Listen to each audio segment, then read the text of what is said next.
It has to be said that this can be a very rolly anchorage here, and yeah, trying to keep the food on the cooker is a sort of challenge in itself, really. Never mind trying to cook when it's like this. Okay, so in the last video we showed a real upbeat side to life on the boat, and in this one we're going to show a few of the challenges and some of the things that we hate. You and me, we're family. The bond that we share is as deep as the sea.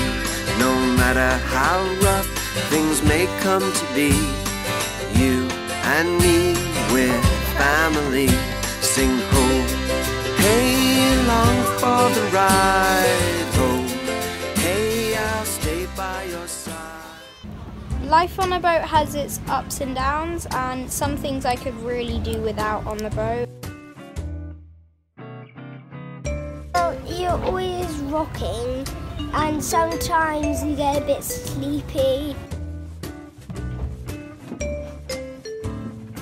And breakfast isn't like a normal breakfast. We mainly have cereals, but my favourite cereals is Bran Flakes, but they have to be English because there's a difference. As you will realise, we spend a lot of time maintaining the boat and fixing it, and Woody especially. But one of those jobs that we didn't get a chance to do before we left at Almerimar, would you believe it, because we were working pretty hard, was the mainsail furler. So when we left, it was starting to make some really strange, loud, crunching noises, so we knew that something was wrong with it. Maintenance is one of those necessary evils on a boat. I mean, you can't avoid it, and so you just have to kind of crack on with it, because if you don't, you can really sort of put the brakes on your cruising life. You don't get baths. On the boat, we don't have a bath, which I miss, and I've craved every hour on the boat. But one day, well, maybe on like Christmas or my birthday, we're gonna do something. It's gonna be like a luxury. Well, we're gonna fill this tub up all the way to the top with hot water up to here, so it's like a proper bath. So I've got the water maker going again. It hasn't worked for a few years. I mean, we do test it every now and again. But the only problem is I haven't got any way to test the water, so I don't know how pure it is. I've tasted it and it tastes fine, just tastes like normal water. But we don't want to put it in the tanks yet until we get a proper TDS meter to measure the solids in it. So we're just filling this up. We're putting it in the solar shower, using it for the washing up and the showers and everything else. But we're not drinking it yet until we can get a proper test. But it's producing, it started off producing about 36 litres an hour, which was way below what it should do. And now it's kind of up to 45, so I think if there was any crud on the membranes, I think it's cleared off now. I've got some sterilising solution and some cleaning fluids in there, but to do that, to clean the whole process properly, it takes about 50 litres of water.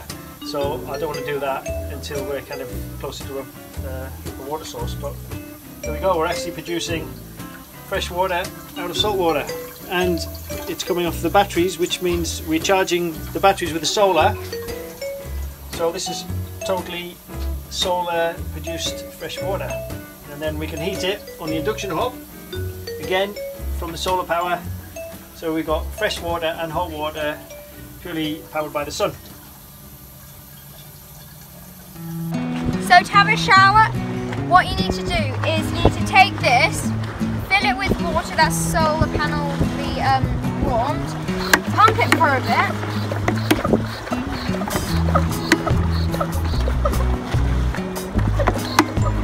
then step into here with the run trap wetter thing, sit in here, wet your hair,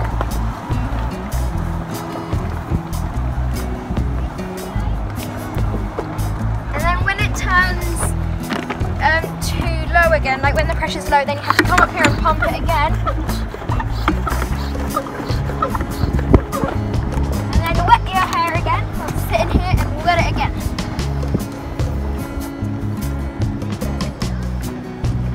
And then pump.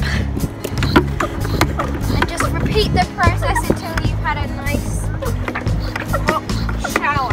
By this time the waters have turned cold, so nice lukewarm shower. And we also put our some chunks in the bottom of this to clean them. So, this is Rowan's bikini.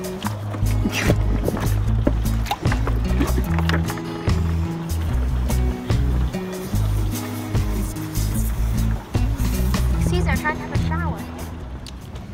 The toilet's back flush, and there's a dirty truth about sailing is that it isn't all luxury. There's some things that are just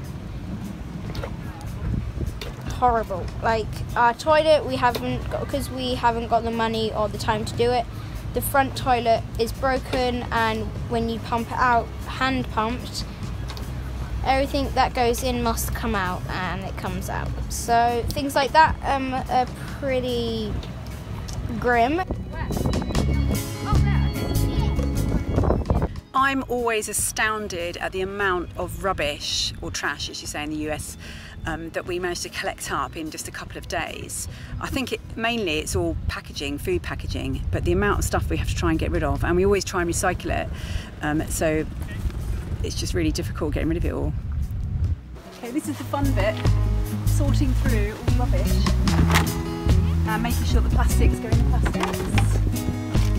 That's what I love about Spain, you can recycle everything here. And there's other things like magical things on the boat, like you can, there's so many things, like an unlimited amount of things you can do on the boat as well. For example, you can jump off your house into the sea.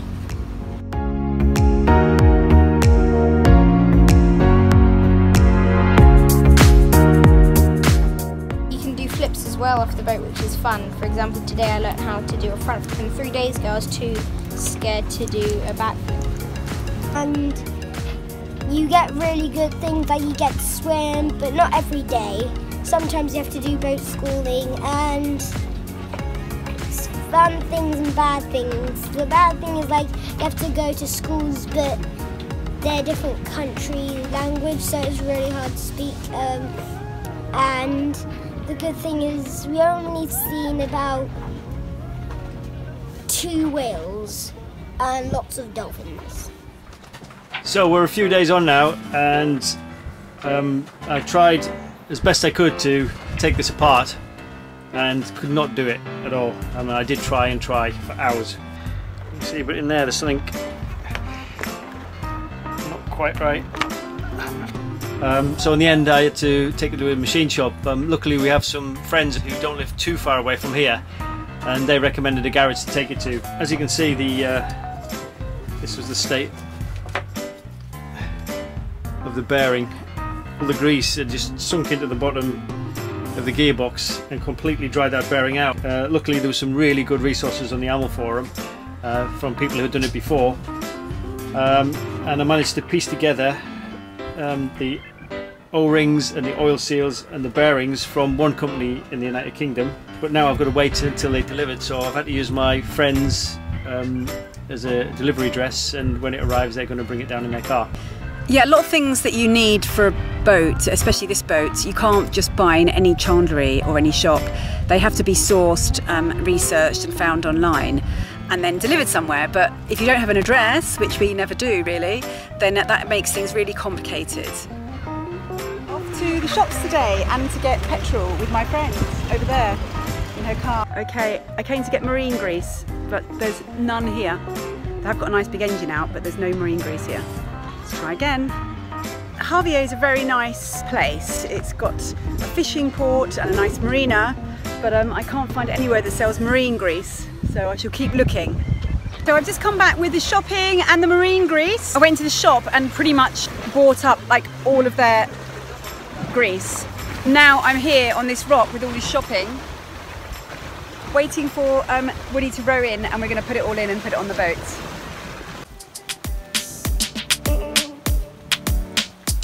Yeah, we sort of turn the engine off when we get near the rock, because the rocks are very jaggedy and there's snorkelers around, so you've got all these things against you, and then you get the swell and the boat's going up and down. So yeah, it's not easy. So now we're just rowing away, as you can see, with all our shopping. What are you doing in my freezer? Bearings and gear shaft.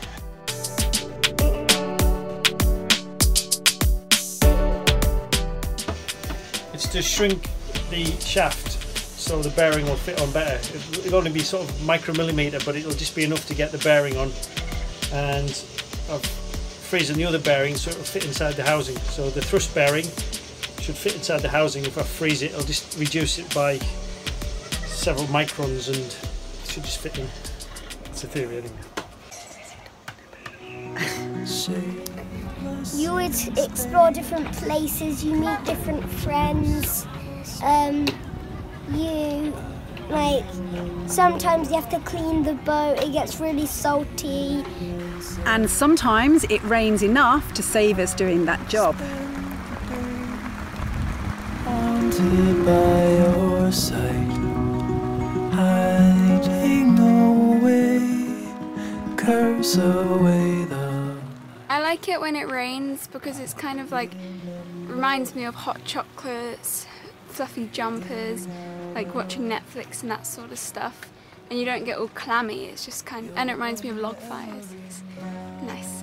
And all those things remind me of England a little bit. You're just namelessly hung on the tip of my tongue in a silent remark.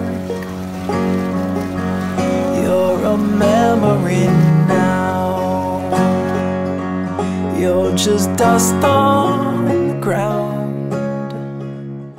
I mean, there's one thing that we've noticed has got progressively worse over the years, bearing in mind that we were actually teaching people to sail in the Med about 15 years ago, is the amount of jet skiers that are around now. I mean, we go to some anchorages, even on mooring buoys, and these jet skiers are using them as racetracks, and it's so dangerous. I mean, you see kids in the water snorkeling and diving, and when you dive down, there's no way to know that anybody's below. And jet skiers just go straight through the anchorage, and it causes mayhem. And you just get the feeling that before long there's going to be some real tragic accident happened, if it hasn't happened already. But it just absolutely drives me nuts to see it.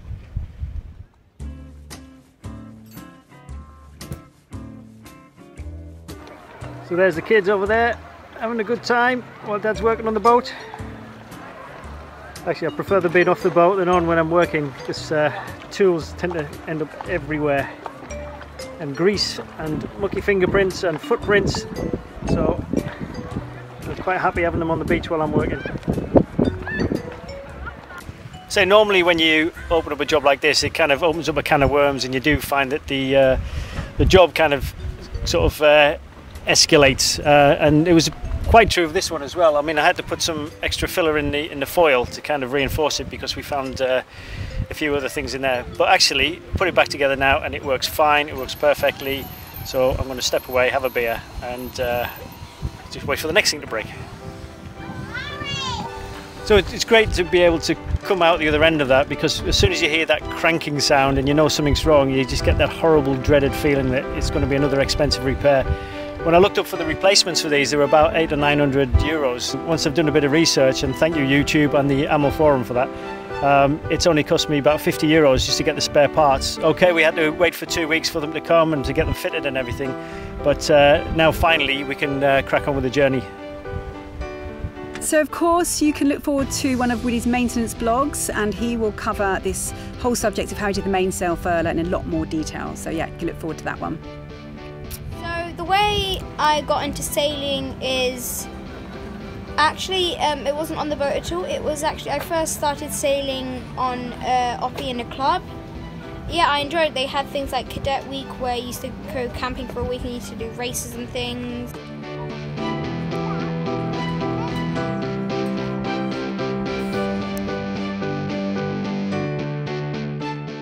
Now we got an Oppie on the boat. I can start sailing on it, which I really enjoy.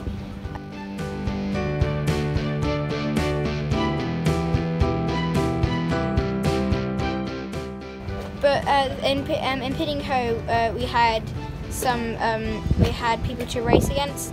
So if you ever meet us and you have an Oppie or any other sailing thing like Hobie or anything else, I'll be happy to race with you. So now that the furler was completed and we could head off and continue our journey to the Balearics. It's just gone 6 in the morning. We didn't sleep so well because the boat was rocking and rolling everywhere, and also the gas alarm went off, and then the boys got in our bed as well. But anyway, we're off to the Balearics, to Ibiza, and yeah, it looks like there's some wind going in the right direction today. Here we go.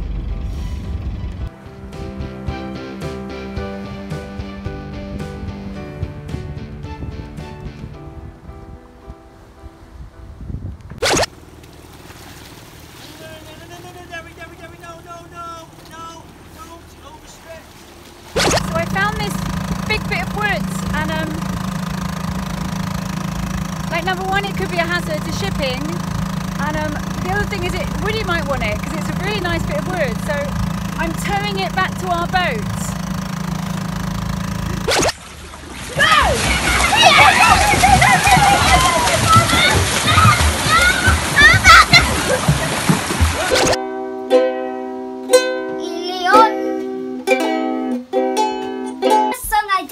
In Spanish on my ukulele.